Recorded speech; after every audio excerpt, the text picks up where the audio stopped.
with Rusted Wrench Garage. Well, we took the car out for the November race, or I'm sorry, October race. It's not November yet. So, and it was a big money race. They was running 8th mile foot brake. First place was going to pay $2,000. We never ran 8th mile before. Car's not set up for that, and not used to running foot brake either. We always leave on a trans brake. But, you know, no excuses. We ran anyhow. Car was still going lean, you know. So that's just been a problem we've been fighting.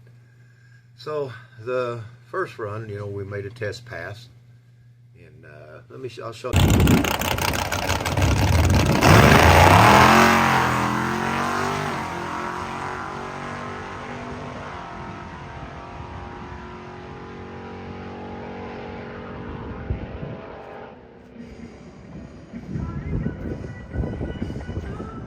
Okay, so the car, the fastest we got during our test passes was a 665 in the 8th mile, which, you know, wasn't super fast, but wasn't too bad. We were still faster than some of the other guys out there. But, you know, it didn't matter because it was bracketed and you dialed in and then left at that. So we made our qualifying run, and that's this here.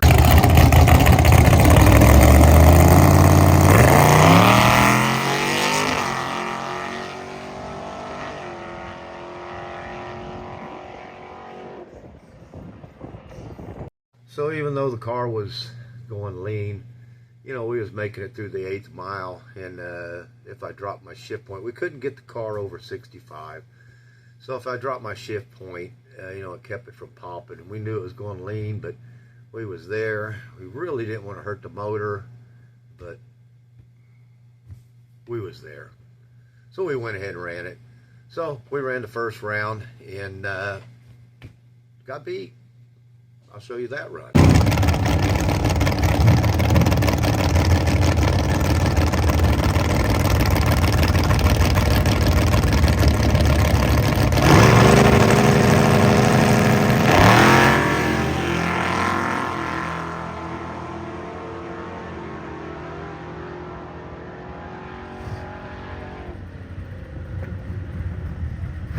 But luckily, they had first round buybacks, so we ran down to the booth and paid to get back in so we could run again. So when we ran the second run, we won that one. Go figure. Let me show you that one.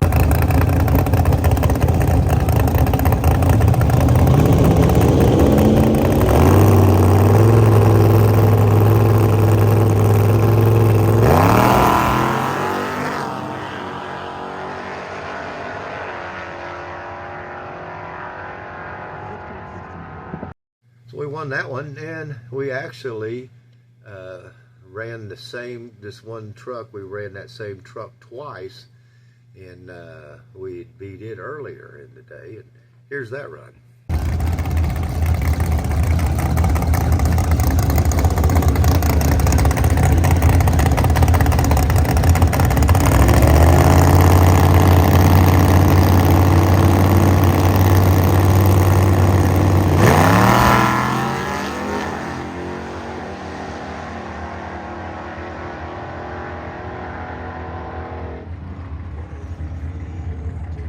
Okay, so then we went up to the third round.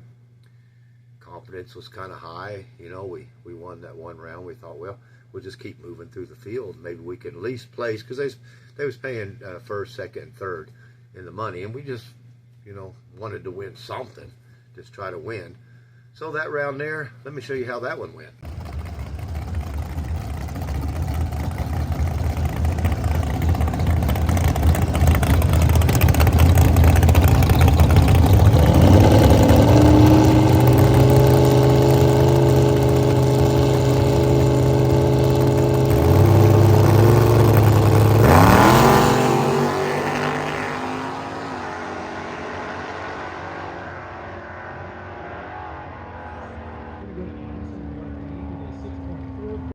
Yeah, we got beat.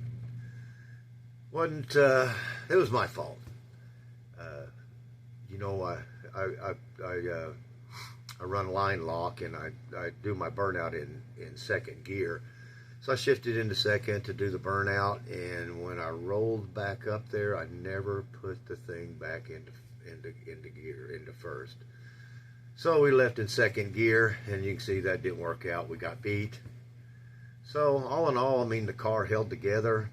It made it through.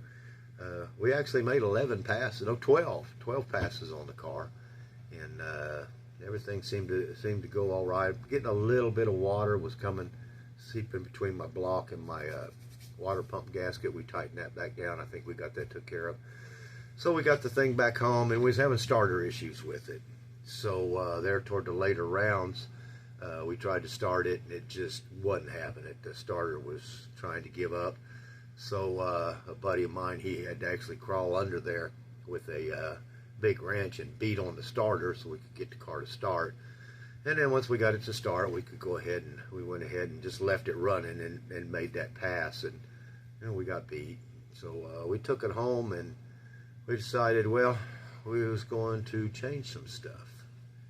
And let me show you what we did. Okay, so what did we change? Remember, we had this quick fuel 1250 carburetor on here. The car keeps going lean. And I just ain't got it figured out. But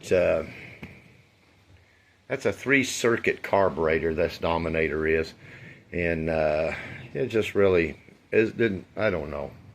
I just don't know. But anyhow, I had this other carburetor, and it's a Dominator 2, and it's been redone by Vinci, and it's just 2-circuit, so we stuck that on there, and the rag didn't come with it, but it's got the smoother Venturas and stuff, so we're going to try to run it. It's a little bit smaller, but I had people telling me that 1250 was sucking too much air. It was too big for the motor. It was bringing in too much air. Maybe that's why it was going lean. We've tried changing the jets in it, and the main jets and everything. It just can't get it worked out. So we're going to try the Vinci and see what happens there. So, and we move the fuel pressure gauge up to the fuel log instead of here at the regulator. That way we can monitor what is coming into the carburetor. And plus, you can see here, we had to, like I said, we had the starter trouble. So we pulled the starter off. And, yeah, so changed it. And what else did we change? Let me look here. Okay, I pulled out the old Mallory Unilite distributor. It was still working. But like I said, that thing's probably 20 years old. So we pulled it out, and we stuck in a more modern distributor. I've got another one over here like it that's a little bit older, but it's pretty much the same thing, kinda. It's a MSD. So we're going to try that. Put that in there. And if you remember, we had this old Master Pro coil, and that thing is old too. And we put in that MSD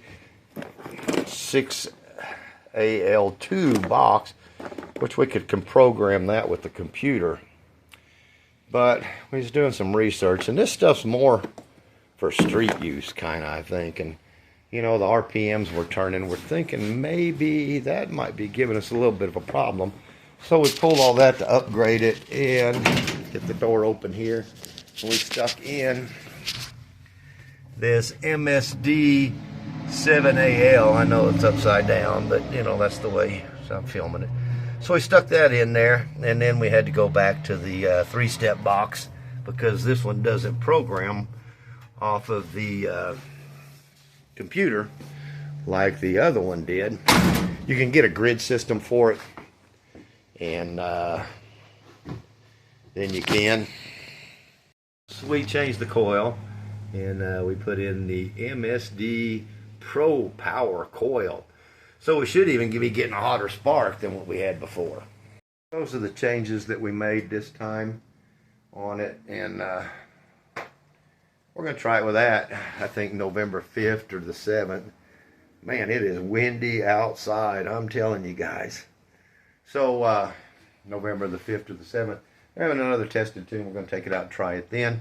See if those changes made a difference. And like I said, you know, why change one thing at a time when you can do 4 or 12? And I know that's the wrong way to do it, but, you know, that's just the way I do it, and that's who I am.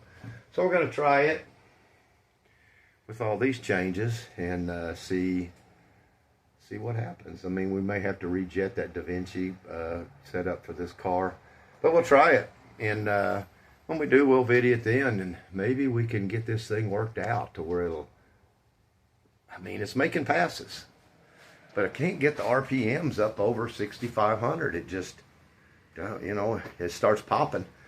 Plugs show that it's going lean, and then sometimes it'll go to 7. Sometimes it'll go to 55 before it messes up. So, you know, I don't know. The carburetor is just a mechanical deal. It should do the same thing every time. Since it's so erratic, that's why we went ahead and upgraded the whole ignition system. I know it don't make sense, but, you know, we had to try something. And so we're going to see what all of that stuff does. Is all those changes going to take care of it? I don't know. I just don't know. But we're going to try. And I can promise you this, we're going to keep plugging until we do get it figured out. So, you know, if any other guys have had problems with that, then, you know, maybe you're sitting there saying, well, you need to do this. Man, put a comment in there. Let me know. Because, hey, you've seen enough of my videos. You know me. I'll try anything. So, till we get this ran again, and till then, I appreciate you guys watching. Please, I hope you give me a thumbs up and subscribe. And until the next one, this is Doug with Rusted Wrench Garage. I am beat, so I'm going to go eat and lay down. Thanks for watching.